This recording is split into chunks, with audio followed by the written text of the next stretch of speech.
Hello and welcome to the fourth episode of the EnglishAnyone.com Power Learning Podcast. I'm Drew Badger, English speaking confidence expert and co-founder of EnglishAnyone.com, and today we have kind of a special double edition of the Power Learning Podcast. I'll be answering some questions from students that I received on Facebook, and also I'll be talking about our fantastic scholarship winners. They're moving into month number 2 on the EnglishAnyone.com Master English Conversation Scholarship Contest. So they've already been studying with Master English Conversation for about a month, and they're making fantastic progress. So we're going to be talking about both of those things and also provide this month's tip for them and for everyone else listening so that everyone can continue improving their English. Let's get started. All right, we'll jump right into questions, and if I mispronounce your name, I apologize because I just don't know every language on the planet, and there are so many different kinds of names, and so if I mispronounce your name, then I apologize for that. So the first question comes from Swathiredi. How do we increase our vocabulary? How do we increase our vocabulary? Well, this one it's not such a tricky thing, but it really depends on how you learn your vocabulary and what kinds of things you like to study. So, for instance, if you get a book, maybe some people, they like to actually sit down and just open the dictionary and get words out of it and start studying that way. But I find it's a lot better if you find something you're interested in, obviously, and then begin studying the vocabulary that way. The first thing you want to remember is that it's better to learn phrases than it is to study individual words, because the way the mind works, the way your brain works, it's a lot easier for your brain to remember a series of words as a story than it is for you to try to remember a list of vocabulary words. So first you have to think about what it is you want to practice, what kinds of words you're interested in using, or if you have like a certain kind of job, like one of my students works at a bakery, so she has to learn a lot more vocabulary for people coming in and asking questions about cakes and pies and that kind of thing. So if there is a specific focus that you need to work on, then your attention should be on that. But again, whatever you're interested in, begin with phrases as a group. If you have to learn individual words, make a story so you can make them more memorable, or learn actual phrases so you can build your vocabulary. If you really want to remember individual words, it's much better if you break them down into prefixes and suffixes. Now, let's say you learn the first piece of a word like bi for bicycle. I use this example a lot with students. So you've got basically two pieces in bicycle. You've got bi meaning two and cycle meaning a wheel or turning or a circle. So you've got two circles. So now that you know bicycle, you can learn other words that also have cycle in them or bi in them. So instead of learning one word, you should be focusing on learning lots of prefixes and suffixes, because these will give you the pieces of the words that you can combine to make many, many more words, and you'll understand a lot more words that way. So just to sum up, if you want to master vocabulary, start very small with prefixes and suffixes, but also be very big. And this is remembering new words and phrases through stories, because it's much better to remember a whole group of things than it is to just try to remember one word or a list of words that it really just won't go into your brain that effectively. All right, I hope that answers your question. If not, just ask me. You can make a comment down below this video or on Facebook or wherever else you happen to see me. All right, let's move on to Aya. So we've got 3 questions from Aya, and I will do my best to answer all 3 of them right here. All right, so the first one is, do we have to study all idioms? Do we have to study all idioms? Well, I suppose if you know every idiom, that would be fantastic, but it's not really that, I guess it's not really that easy to do, but it's much better to focus, again, just like mastering vocabulary, it's much better to focus your time on the things that you experience every day. And usually there's a kind of an 80-20 rule.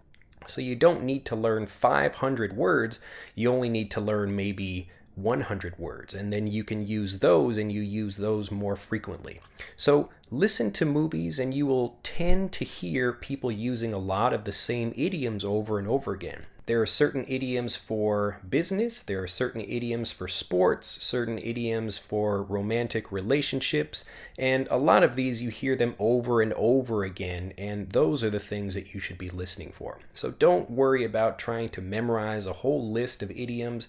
Just listen to conversations, and anything you don't understand, it's probably an idiom that's coming in, especially if it's a group of a few words and you don't really understand what the meaning is, because the actual translation of it would be really funny. So think about idioms that way. And you don't have to worry about studying all of them, but you can give it a try if you think you can do it. All right, the next question. This is an interesting one as well. What do I think about watching movies with subtitles? What do I think about watching movies with subtitles? It's a good question, Aya. I think the most important thing to remember about subtitles for movies and TV shows is that if you can, watch the movie in the same language that the subtitles are in. You can always learn a little bit from, like, let's say I speak Arabic and I'm watching an American movie. If the subtitles are in Arabic but I'm watching in English, then my brain is kind of getting two different ideas and I have to focus on one or the other, usually the spoken English or the written Arabic in that case. But if you can watch a movie like an English movie with English subtitles and it's actually the same exact words that are being said in the movie or TV show, I think that's a great idea. Subtitles aren't a bad thing, but obviously you're not going to get a 100% perfect translation of something. So you'll get a pretty good translation, but it also can be a little bit distracting. So if you can, listen to a movie or TV show with the English sound on, but also watch the subtitles at the bottom in English. So it's not a bad thing if you use your own language for subtitles, but if you can use English, then that will give you a much better means of connecting to the language, because they'll say one thing and you'll really get to see it on the bottom of the screen. I think one of the reasons that many Japanese people are good at reading, they have a very high literacy rate here. A literacy rate means the number of people that can read in a population or a group of people. But the Japanese TV, there is so much writing on the screen. If you go to YouTube and just watch a Japanese game show, they always have things written on the screen. And so even if you're just listening, you can still learn a little bit or learn some kanji. This is the Japanese characters, the Japanese written language, one of them. So I learn actually a lot of new Japanese words by also reading them and understanding what people are saying. So again, I'm listening to Japanese, but I'm also reading the Japanese characters that are on the screen. So as best you can, listen in English, watch in English, and read in English. All right, and the final question from Aya is, what makes me most happy? What makes me most happy? That's a very good question. Actually, what makes me most happy is seeing people learn. I think even from a very young age, I always felt frustrated when I couldn't learn something or I couldn't understand something. I was never a very good reader when I was younger, and I was always like kind of not very good at school. I got much better as I got older, but it was the same thing I experienced as a language learner, and I got really frustrated because I just couldn't understand Japanese no matter how hard I tried. And I think when I really got to see, wow, like when I really understand something, that's really what makes me most excited. It's really what I can get excited about. And I'm always happy to see other people when they actually learn something. You can really see it in a student's face when they finally understand something and they really make progress. And that's really what makes me happy. So being able to learn something and also seeing other people when they're able to learn, that really makes me happy. And in addition to that, I really like having interesting conversations with people about all kinds of things. So thank you very much, Aya, for all of those questions. All right, next one is from Steffi, and this is, what books do I recommend for learning English? Again, this isn't a specific thing I would recommend. It just depends on your level, what you're interested in. I'll give you an example from my own life about reading. So as I just explained, I was not a good reader. I hated reading when I was younger, and I knew my mom and my dad wanted me to become a better reader. They wanted me to read more, but I just hated it. And I didn't have a real bridge or a connection, something that really made me interested in reading. So it wasn't that there was a specific book that I had to read in order to like reading, but what I needed to find was something that was interesting to me.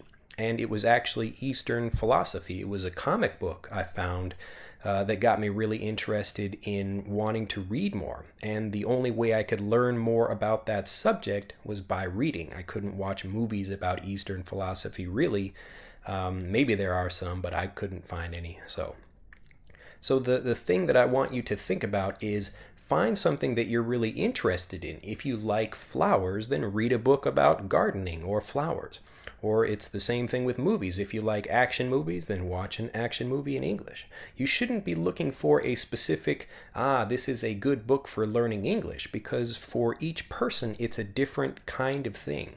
And in you becoming a better English learner, I want you to really open your mind and not look for a specific thing that works for everybody. The real secret to success is finding the thing that works for you, because each one of us is a little bit different in how we learn, and we all have slightly different interests or even very different interests. So really think about what it is you're interested in and then connect that with what you're learning. So it's the same thing I always recommend for people wanting to go out and meet native speakers to practice with. Don't worry about trying to tell them that you're an English learner or you're asking them questions about English. Ask them questions about things in the interest that you have. So if you like gardening, or you like animals, or you like whatever the thing is you like, talk to English speakers about that sort of thing. Watch movies about that thing. Do things in that using English. Go to a bookstore and read a few pages of something and see if it's too easy or too difficult. You want to find something that gives you at least 80 or 90% of things that you already understand, so that when you read something new, then that new information will go into your mind much more easily. So don't find a really difficult book that you need to have a dictionary all the time for. Find something that's fun and interesting, and then you will really start enjoying your practicing much, much more. So thank you very much, Steffi. That was a great question.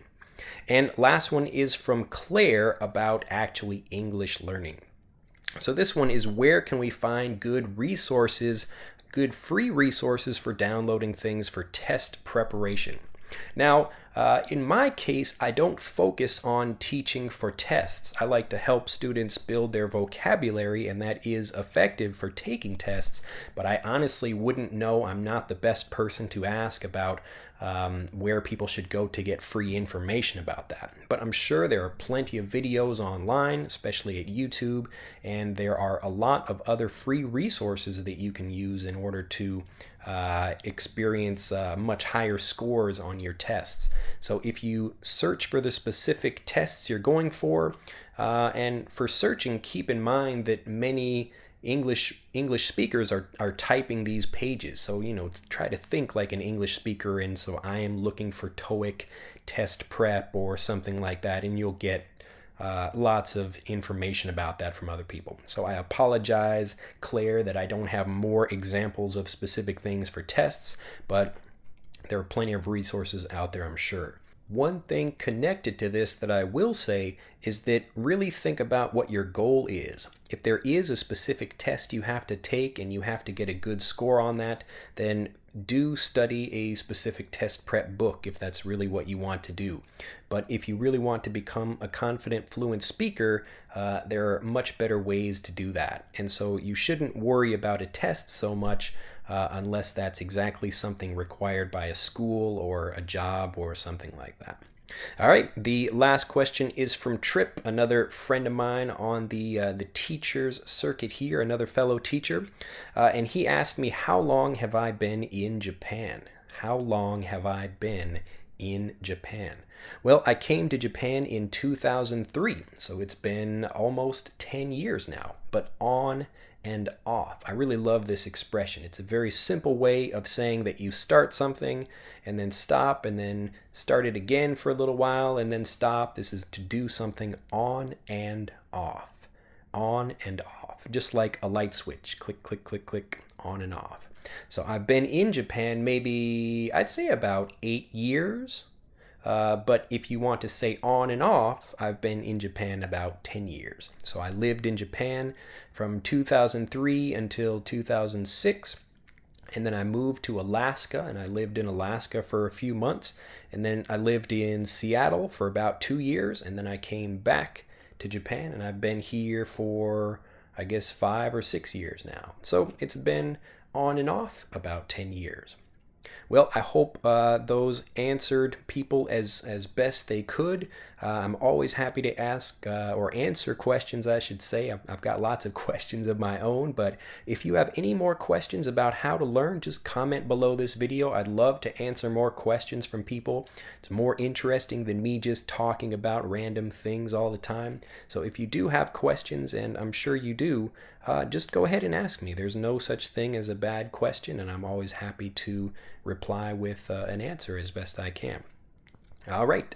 Well, now we will move into part 2 of this podcast episode, and I'm really, really excited for you to listen to the difference between even just 1 month of practicing with Master English Conversation. I'm so proud of the 4 learners that we've got on our program, and I'm really so excited. I'll let them introduce themselves again, tell you what they think about the program and what they've learned so far this month.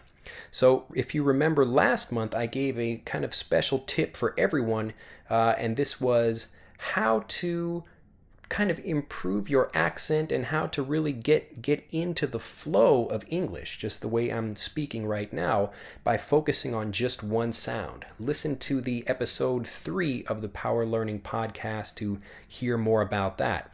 But so in addition to going over Master English Conversation and doing those lessons for this month, for February, they also got to practice working on their sounds and making sounds and improving their flow. And it's amazing to see even just a few weeks of practicing. I'm so excited to see what they do after 2 months and 4 months and 6 months and even a year in this kind of fluency course that they're on right now. It's really amazing what they're doing. And I'll turn it over to them right now so you can listen. They will introduce themselves and they will talk about what they did for their special mission homework assignment for February, and then I will come back and give a tip for everybody right after this. Hi, my name is In. Well, I think Master English Conversation is very great. Listening to real English conversation helped me know how English conversation flow. I spend about 2 hours a day listening to the lesson so that it can go deep into my brain. I can also learn a lot of words, phrases, and questions and how to use it naturally. For the special mission homework assignment for February, I decided to get a cat. My grandmother got 5 cats, so I chose one and took it to my house. I call her Fuzzy because her tail always bristled up just like a squirrel. Caring for her makes me happier. This is the first time I've taken care of something, so I feel very happy to do this. I really like to feed her. In Vietnam, people do not buy cat food for cats. I just feed her some rice and fish, and she seems to really like it. She provides me a lot of fun. I can play with her when I feel lonely and hug her when I sleep. When I brought her home, she had been pregnant, so it wasn't a surprise when she gave birth to kittens 3 days ago. I really like newborn kittens. They are very small, adorable, and so cute. I found that Fuzzy really loves her kids. She grooms her kittens regularly and doesn't go far away from her kittens. I thought it was interesting, Not only humans have deep emotion like love, I think cats also love her kids very much, and I think she loves me as well. Thanks to your homework, I got an amazing pet, so thank you very much. Bye bye. Hi there. I'm glad to tell you about my experience with February's Master English Conversation lessons. In this talk, I'm going to tell you about how my practice was going on with the last month's lesson set and what I got from it and how the pets and plans took place in my life. But first, let me introduce myself about my name and where I am coming from. Well, my name is Bhaskar and I am from India. This lesson set includes 5 lessons. Except the first one and second lessons, I studied each lesson a week. Thus the method Drew suggested and I decided to go in that way. More repetition is a way of subconscious learning to achieve complete fluency. Actually, when I got the scholarship from English Anyone, I was confident that by the end of this course I'd be fluent. But after completing the first lesson set, I am super confident about my fluency by the end of this course. I learned several things from this lesson set, like how to use filler words, the intonation, and how to speak with confidence, and how to learn English through our interests. This lesson set is all about pets and animals, and I never felt boredom while studying these lessons, but interested more. Actually, I was not a pet person, but I liked them at a zoo or at a friend's house. Likewise. But while I was studying this lesson set, I had a thought, what if I had a pet? And I was almost ready to take a dog. But something pulled me back, considering the fact that I'm not able to take care of a dog nowadays because I'm a little bit busy. So I procrastinated my decision till next year. But I had 2 incidents in my life that related me to pets. One was when I was a kid studying 8th standard. My cousin gave me a small aquarium and I kept it for almost 1 year. But after that, I returned it back to him for some reason. And the second one was I did pet sitting a couple times for my friend's dog. My friend's family lived next door to us and they had a dog, and when they were ready to go out of town, they left their dog at my home for a couple days and I had to pet sit for it, like providing food, taking the dog to walk, etc. And last year they moved to another town, so no more pet sitting. I like gardening very much when compared with pets. At my home, we have some flowering plants, a tiny garden. I don't know you guys call it this as a garden or not, but we don't have much space for a bigger garden. I like to water these plants and take care of them. The plants we have here are chamomile, firecracker, yellow marigold, and hibiscus. In my home place, we moved here a few years back, but before that in our home place we had enough space for gardening and we had a lot of plants and trees, like we had 4 coconut trees, guava tree, pomegranate and many other plants. Before completing this talk, I have to mention one thing, that Drew always says develop a bridge that connects our interest and our English fluency. Actually, before this lesson, I didn't know how to call many plants, flowers, fruits, birds and animals in English. But after completing this lesson set through this assignment, I found all these English names and I know now how to call it in English. And in future, whenever I have a discussion about the plants and animals with anyone, I will never have a problem describing the plants and animals. Thank you guys for listening this a little talk and have a wonderful day. I will meet you in the next month's assignment. Bye bye. Master English Conversation is program for study real English. It's total different way to study English than in school or other computers programs. It teaches how to understand real English conversation, how to use grammar naturally and automatically. Before I knew theory grammar and a lot of vocabulary, but how to speak, I never how to use grammar in the conversation. I was scared of English speaking. I had locked my mouth. Master English Conversation unlocked my mouth. I don't worry about speaking. I am more relaxed. I can speak short sentences now. In past, present, future tense.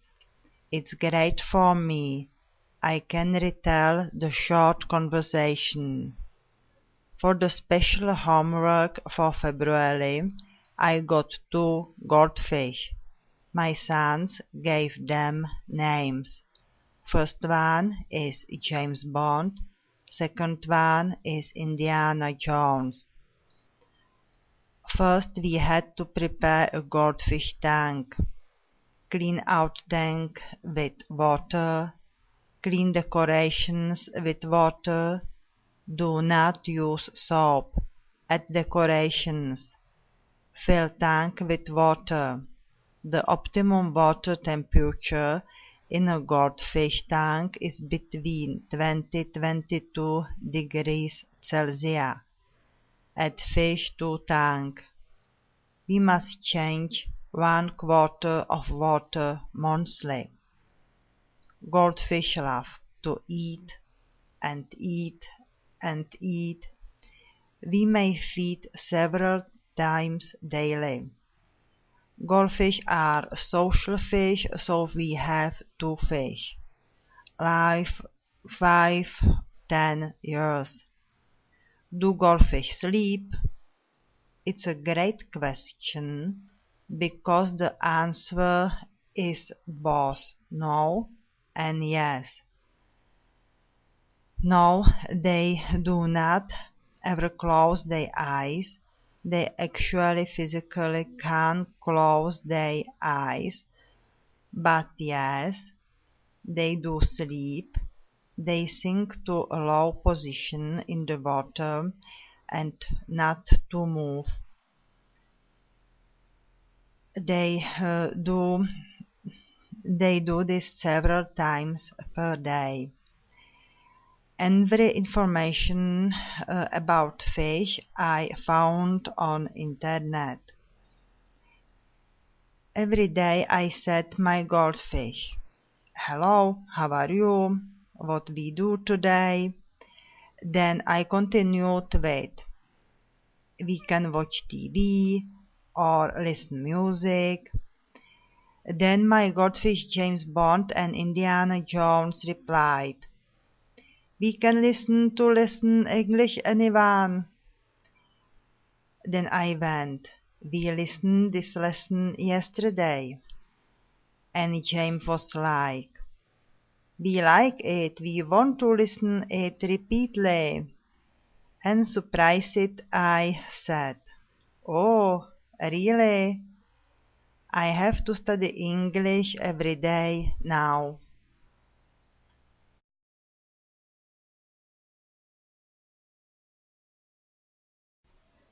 Hi everyone, it's me Carlos. I'm very happy today. I'm really excited about my first audio homework assignment, and I'm going to say that First of all, what I think about Master English Conversation is that there are great teachers, and especially Drew, because he's a good man, and he's really committed in this job. Uh, his job is very good. I don't know how to explain it, but I'd say that uh, Master English Conversation is a good place to learn English, not because he's was a winner of a scholarship, but I thought when I started to learn English in English anyone, that it is a good program. It's a good it's a good place to learn to the many things that we don't know, like words, like slangs, like idioms, like phrases that American or English speakers normally say. And for me, Master English Conversation is very good for that, because you are very very close to really English speakers. And for many years I was a kind of stuck in my grammar, in my fluency. Well, I'm not that good, but definitely this brief period that I has been in EnglishAnyone.com, and it has been really helpful for me. There are really good on it, and I learned many things. For example, that blending is is an important thing of English, and because of American, well, English speakers uh, talk to people like that, and they are speaking very fast, and blending sounds is very important. And besides grammar, actually, because you can be able to understand the grammar, but the real talk is very tough. It's very sometimes I don't get at all when I listen to native speakers. But for that reason, I'm gonna say that one of the things I've learned is that blending sounds and imitate some sounds, because it's very important. Well, I've been with my plant. I bought a plant, and it's a good plant. It's a sun plant, and I bought it some days ago. It is a good plant, actually. It's a Gassania. Yeah, it's from Africa, and what I'm learned from it is that I never I had never had a plant before, and for me is a kind of well, I'm starting of gardening, I could say that, and my plant is very tough. Is one of the toughest plant that can flourish in whatever place, and for that reason I learned from it that it's always blossoming, it's always flourishing through the year, and for that reason I'm so proud of it. It's a good plant, and I water it every day, and I say that it's my favorite plant. I don't know anything about plants before, and I bought my plant, and it was really interesting to investigate about its history, its benefits, or its futures, and it was really interesting investigate about my plant. I'm gonna be caring of it, and this is the my speaking for this month. I think is a little bit um, not fluently yet, but I think I'm pretty sure that this is gonna be a good study. Yeah. Okay. Bye bye. All right, I'm back. Didn't they sound great? I'm so proud of all four of you guys. Carlos, that was fantastic, and Yaroslava especially. You're starting to use more. You're really using the native vocabulary there instead of saying he said the fish was like. Also, your pronunciation is fantastic. It's really sounding more confident. And Bhaskar as well. It's amazing. Like just what you've already been learning this month and how you're going out, and even if you didn't get a pet this month, you went out and you learned about your plants and other things that are in your garden, and I'm really just so proud of all you guys. Keep going. You're an inspiration to everybody that's studying out there, and I'm really excited to see what you do for next month.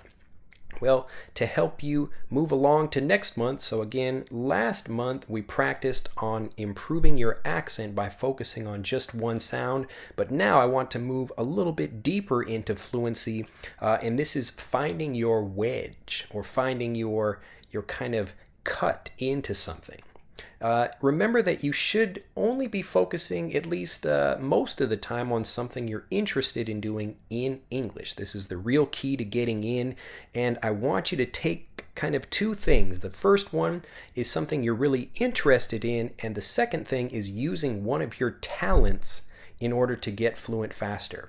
So it doesn't matter what that thing is. If maybe you're a good singer, you can use your beautiful singing voice and try singing more in English, and you'll get some of that from this month's lesson, I'm sure. In my case, I like to mimic sounds. It could be the sound of a door opening, it could be the sound of a car going by, or anything like that. But I really like to mimic sounds, and so for learning languages, that's kind of my talent that I use for trying to practice my Japanese. There was actually one instance, we don't really have this in America, or maybe in some places we do, but at many crosswalks here in Japan, there are sounds that come out. It's kind of like it's like a chirp, like I don't really want to whistle now because it will make the microphone crack, but basically there are two different sounds for whether or not you're crossing the street one way or crossing the street the other way, so that blind people can hear which kind of color the traffic light is. So it's a really nice thing, but I like to mimic that sound. And one time I was at a park with some of my students and I was making that sound, and some ladies actually tried crossing the street when I made that sound. So I was really happy that I was able to do that. It was kind of dangerous, but anyway. So me thinking about my interests, so one of my interests was gardening. That's the reason I came to Japan, and I was able to find a Japanese teacher, and he didn't speak any English, and I barely spoke any Japanese when I first met him, but we connected with gardening. And it's kind of like if you find like you're a guy traveling and you meet a nice lady, and maybe you don't speak the same language, but you fall in love anyway. It's the connection that's deeper than just the language itself. And then you build the connection through the language after that, but you don't need the language at first. So remember these two things as you work to get deeper into English and to build your fluency. English is not the focus. You want to do something in English, and then English becomes a natural result. It comes out of your studying and your interests. So your interest, maybe you really like the English language itself, but I promise you, you will learn much more if you go out and really get into something in English. So for you 4 winners, I'm so proud of you again. Use this tip to go deeper into your fluency. Find something that you're interested in and do it in English. And the other thing is use a talent that you have. If you're really good with remembering things, then go out and try to master a lot of words. If you're really good at singing, then work on your pronunciation. It could be anything, but it should be something you do very easily and very naturally. So at the start, you always want to make it nice and easy and fun so you get a lot of power, a lot of confidence from that, and that will push you to do more. Again, I really look forward to listening to all 4 of you guys again next month. I'm so excited to see your progress, and I'm really happy at how much you've already been speaking. Go back and listen to how you were speaking last month. Even just, again, it's amazing. Even just a few weeks, I'm so proud of you, and it's something you should really be proud of yourself. So I'll see everyone again very soon with more Power Learning podcasts, and then I'll come back again with another Power Learning podcast with the tip for next month after they finish this new special mission homework assignment. Well, we'll tell you more about that later. Have an excellent day. Get out and enjoy getting fluent in English faster. Bye-bye.